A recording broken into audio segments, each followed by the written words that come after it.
We are just a few days away from the Elimination Chamber, which is the final stop on the road to WrestleMania.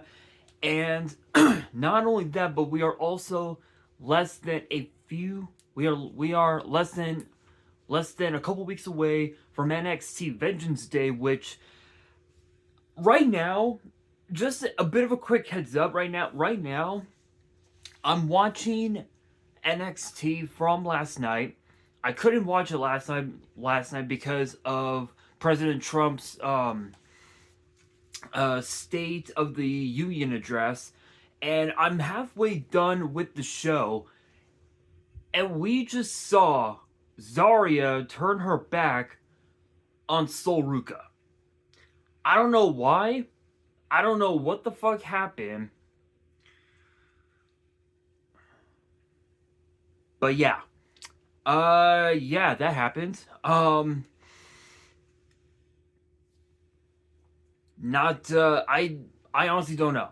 I honestly do not know why the fuck Zarya did what she did to Sol Ruka. That was her BFF. That was her practical sister, if you will. But yeah, so as far as the second half of the show, I do not want spoilers in the comments because I'm literally like halfway done with the show. So yeah, congrats to JC Jane on retaining the title. Congrats to Elio LaFleur becoming the new men's speed champion, and a huge congrats to the Vanity Project on becoming the new NXT Tag Team Champions. Obviously, one title remains, the North American title. We'll see how that works out. But today are predictions for the Elimination Chamber, and this is going to be a little interesting because I never would have expected to see the card look like the way it does now. And if you really think about it, this PLE is one of those PLEs that can alter WrestleMania forever.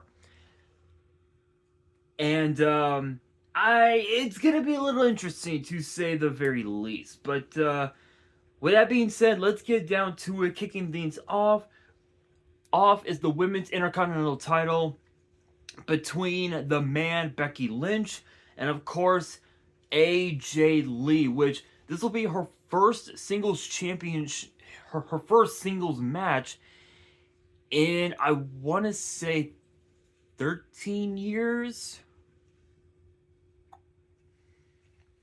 I think in 11 years, her first title match in 13 years. So there's definitely ring rust is definitely going to become a factor for AJ Lee, especially in her hometown of Chicago. People forget she may have been born and raised in Union City, New Jersey. She now resides in Chicago, so I can guarantee you that the entire United Center is going to be on the side of AJ Lee as she looks to make history, becoming the first Divas champion to win the Intercontinental Championship, which that right there would be huge. That right there would be huge. This rivalry, this dates back to when CM Punk came back to WWE at Survivor Series in 2023. Think about this. Think about this, right? Seth Rollins has hated CM Punk for a lot of the things that Punk has said about WWE, about professional wrestling altogether, And Seth took offense to that because of the fact that professional wrestling is the life of Seth freaking Rollins. And when CM Punk put himself in the picture of the World Heavyweight title, going to Clash in Paris, we saw a Fatal 4-Way, which featured CM Punk, Jey Uso, LA Knight, all three of which are going to be competing this Saturday, funny enough. And the then champion himself, Seth Rollins. Punk was about to win it. Becky Lynch hits Punk low. Seth Rollins retains. This sparked Becky Lynch to attack CM Punk and forced AJ Lee's hand to come back to WWE. This rivalry escalated even further back in September at WrestlePalooza, where we saw AJ Lee make Becky Lynch tap out. Interestingly enough, you would think that would have put her in line for a shot at the Women's Intercontinental title. Nope. AJ Lee had to go through another obstacle to get to that opportunity this Saturday, and that obstacle was War Games. Kind of crazy how someone like AJ Lee could be inside War Games. It's kind of crazy, right? Nah. I don't think this is crazy. I don't know. Anyway, yeah, so AJ Lee made Becky Lynch tap out again, and that basically brought us to this moment in time. And it's, as I mentioned, right, this is her first title match in 13 years, her first singles match in a little over a decade. I believe 11 years, if I'm not mistaken. The last one-on-one match that she had, I believe,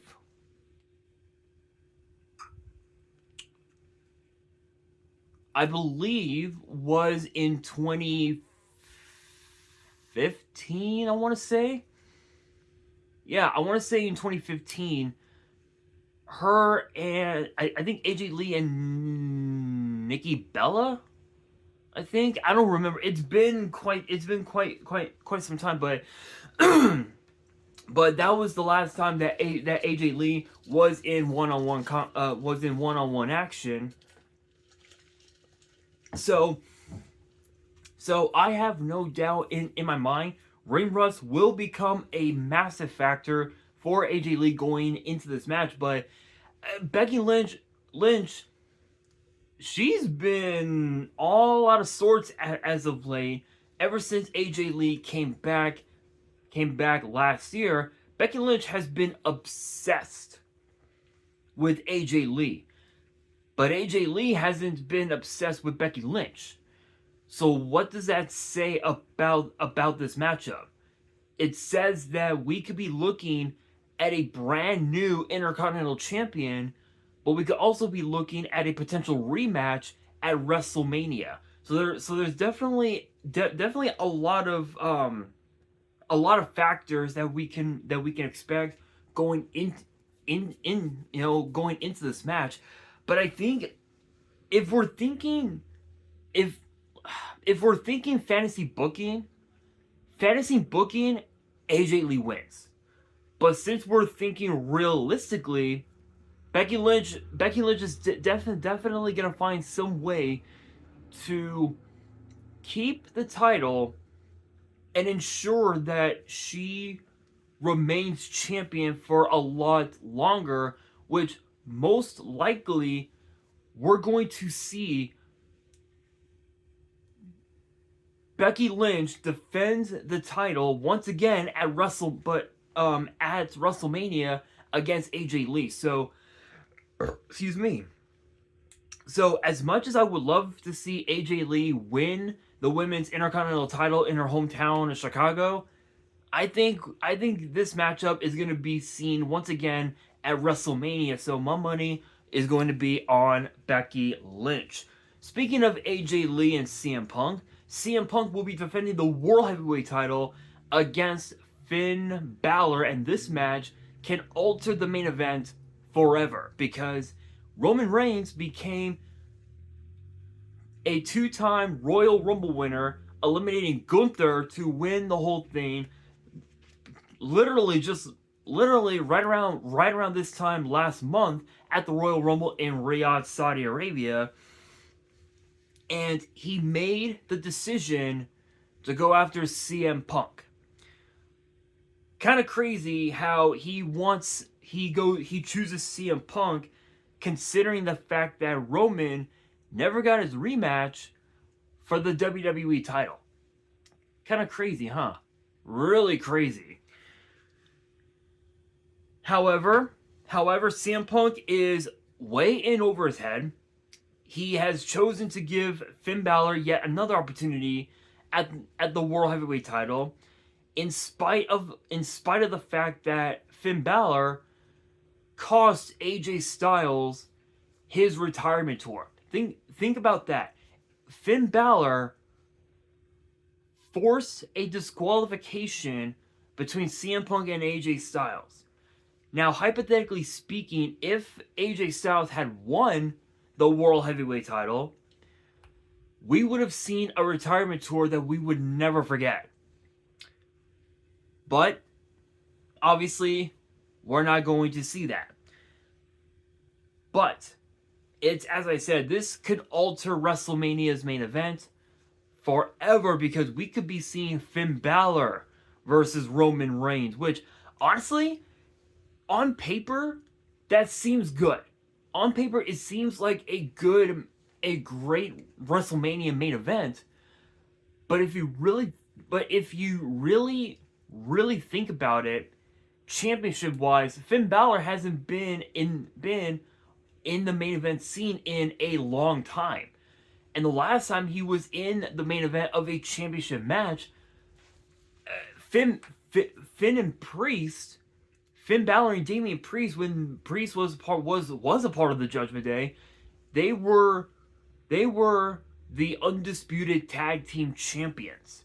So there's definitely a lot of pressure behind Finn Balor, but there's also a lot of pressure behind CM Punk as well. And think about this: the pressure is on CM Punk for the most part, because CM Punk has never, from what I remember, CM Punk has never lost a wrestling match in his hometown of Chicago in WWE. Not once. So there's more pressure on Finn Balor than there is on CM Punk. But when it comes to keeping the main event intact, there is definitely a lot of pressure behind CM Punk. But the question is, who walks out as champion? Crazy as it sounds, I think we could be looking at CM Punk retaining the World Heavyweight title. And I think even if that were to be the case, Finn Balor will probably find some way to put himself into the main event, making it a triple threat, which, honestly, I'm all for it. I am all for seeing Finn Balor get put in the main event, and it's only going to be a matter of time before we see Finn Balor turn babyface and finally capture more gold. Because, let's be real, the Judgment Day is dead. Let's just be real. There's no shot. Excuse me. Let's be real. There's no way that CM Punk walks out empty-handed. There's no shot. No shot. And as far as Finn Balor goes, Judgment Day's been dead for a while now. The whole Judgment Day story has been going on for far too long. It needs to come to an end, and I think it will at WrestleMania. 100%. So my money is on CM Punk. And that brings us to the men's and the women's Elimination Chamber matches, where the winners will face the WWE Champion and the WWE Women's Champion, respectively, at WrestleMania. On the men's side, you've got Randy Orton, LA Knight, Cody Rhodes, Javon Evans, Trick Williams, and one half of the World Tag Team Champions main event, Jey Uso, all have won their qualifying matches to qualify for this Elimination Chamber. On the women's side, you've got Tiffany Stratton, Rhea Ripley, one half of the Women's Tag Team Champions, for now, Alexa Bliss, Asuka, Kiana James, and Raquel Rodriguez. Think about this, right? Out of all 12 of these men and women, only I'm actually looking at this at my book here. Only 3 have never been a world champion in professional wrestling. Think about this. Among the remaining superstars that are going to be in these chamber matches,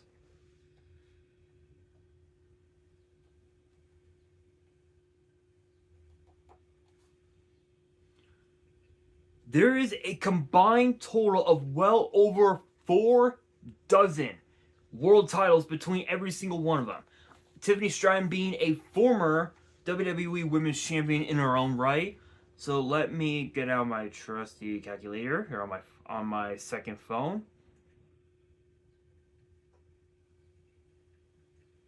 So Tiffany Stratton has won 1 championship. Rhea has won 4 or 3. I think 3. She's won 3. Oh, actually no, 4. Actually 4 because they retired the SmackDown Women's Championship and brought in the Women's World Championship. So technically 4 world titles overall. Alexa Bliss is a 5-time champion. Asuka's a 4-time champion or a 3. I think she's a 3-time champion. Wait, 3 or 4? I think 3, if my memory serves right. And then Raquel Rodriguez is also a former NXT Women's Champion. So think about that. And then Randy Orton, 14-time champion. LA Knight has won world championships in TNA. In fact, I think he's a 2-time champion if my memory serves right. Cody Rhodes is a 2-time champion. And Jey Uso as well. So that is literally almost 3 dozen championships, world titles overall. But think about this. Overall, in terms of other championships altogether, over 5 dozen championships between every single one of them, which is incredible. And for those who are new to watching WWE and have never seen an Elimination Chamber match before, the rules are simple. Two men and 2 women in their respective matches will start the match. The remaining 4 will be locked in each individual chamber inside, the Elimination Chamber. Every 5 minutes, a pod will open, allowing another person to enter the match. This goes on until all 4 pods are empty, and all 4 superstars and all 6 men and women, respectively, have entered the match. Eliminations occur by pinfall or submission. They must happen in the ring, and the last man and woman standing will go to WrestleMania. And on the men's side, will challenge Drew McIntyre for the WWE title. And for the women, will challenge Jade Cargill for the WWE Women's title at WrestleMania. The weird thing is that both of these matches are essentially all-star matches, right? I mean, again, on the men's side, you've got Randy Orton, LA Knight, Cody Rhodes, Javon Evans, Trick Williams, Jey Uso. Every single one of these men are fan favorites. Especially guys like Randy Orton. Obviously with the fans singing his theme song voices, with LA Knight, obviously the fans chanting yeah, and then Cody obviously singing, the fans singing Kingdom. Javon Evans, he's essentially young blood. He's new to the game. He's only been a part of WWE for only a couple years, and he's already on the main roster, which is wild. And then Trick Williams, obviously the fans are chanting "Whoop that Trick," and then Jey, the fans yeet away. On the women's side, you've got Tiffany Stratton.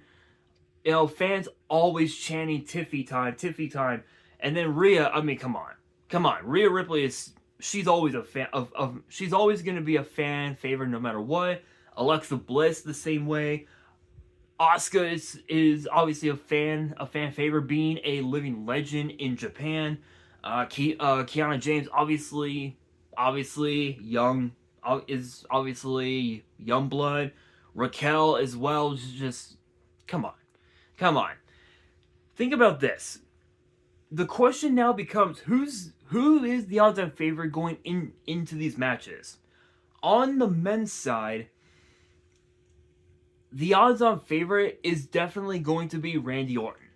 The reason for it is because because out of all 6 of those men, Randy Orton has been in more chamber matches than any of them combined, and has also eliminated more men than anyone else among those remaining 5. And think about this: Randy Orton has actually, as well. Let's see. Let's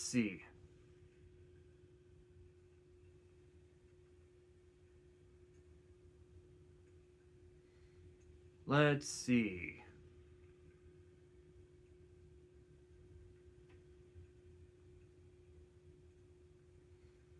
In fact, I believe Randy Orton has won one Elimination Chamber match in his entire career, and that was back in 2014, and he's been in 9 Elimination Chamber matches throughout his entire career.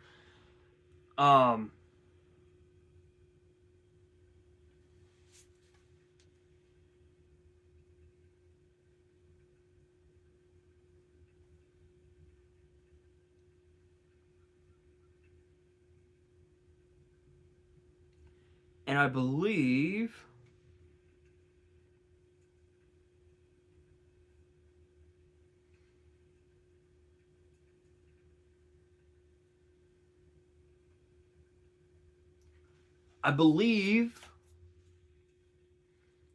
Randy Orton has, a little over 8.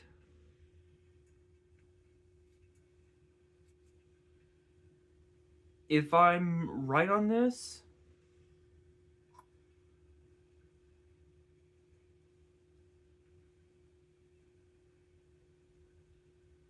I believe so. I believe Randy Orton has eliminated, I believe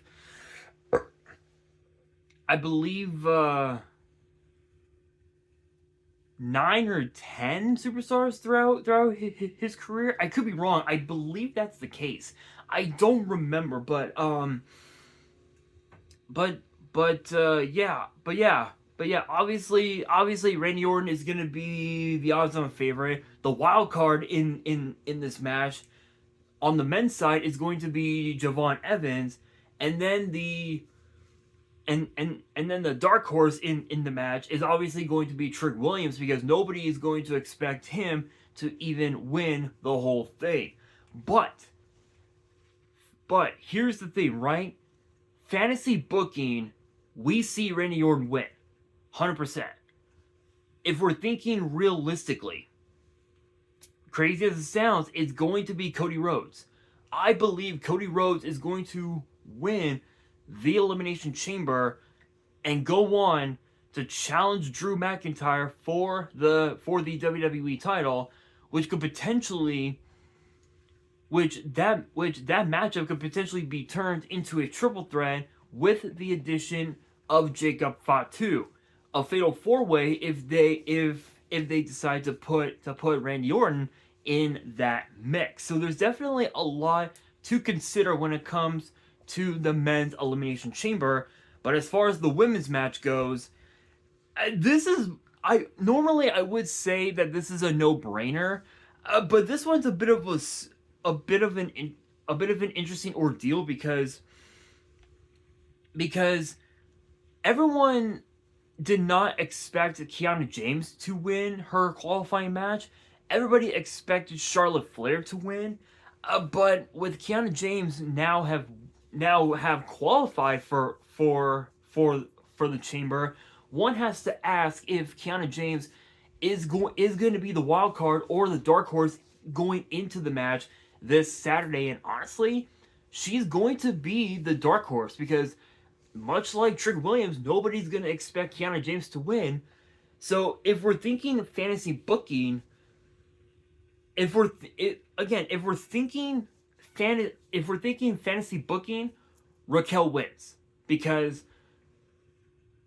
Liv Morgan announced when she came back to WWE from her shoulder injury, Liv Morgan announced that the Judgment Day was going to take all the gold. That meant that,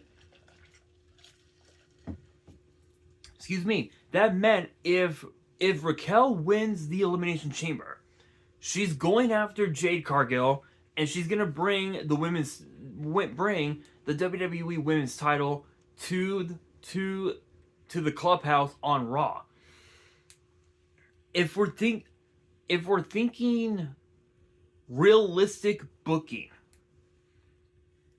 I would say Tiffany Stratton. And the reason for that is because Tiffany Stratton never got her rematch for the WWE Women's title because of her injury at the hands of Jade Cargill. So there's definitely going to be a lot to consider going into WrestleMania season. And I think Tiffany Stratton is going to walk out the winner of the Elimination Chamber and is going to challenge at WrestleMania. But with that being said, that will do it for today's video. Let me know down in the comments below your predictions on the Elimination Chamber and who will punch their ticket to WrestleMania. Let me know down in the comments below. And that'll do it for today's video. Hopefully you guys enjoyed. If you did, make sure you guys smash that thumbs up button. If you guys are new to the channel and you guys want more premium live event predictions and results in the future, then be sure to subscribe to the channel, turn on the notification bell, and as always, make sure you guys are following me on all of my social media. All of my ads will be in the description below, as will the info to my fan mail. It will also be in the description as well. And on that, this is your boy Nash, signing out.